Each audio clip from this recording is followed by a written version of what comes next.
الحمد لله الذي أنزل على عبده الكتاب ولم يجعل له عوجا আসসালামু আলাইকুম। আজকে পবিত্র জুমার দিন সূরা কাহাফ তেলাওয়াত করা হয়েছে কি? যদি তেলাওয়াত না করে থাকেন, সূর্য অস্ত যাওয়ার পূর্বেই সূরা কাহাফটি তেলাওয়াত করে নিন।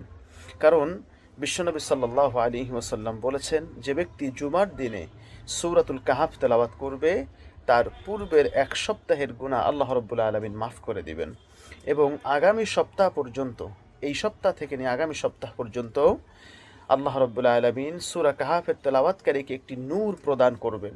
সবচেয়ে যেটা বড় বিষয় সেটা হচ্ছে, যে ব্যক্তি প্রতি জুমাবারে সূরাতুল কাহাফের প্রথম 10টি আয়াত অথবা শেষের 10টি আয়াত তেলাওয়াত করবে, আল্লাহ রাব্বুল আলামিন তাকে দাজ্জালের ফিতনা থেকে হেফাজতে রাখবেন ইনশাআল্লাহ।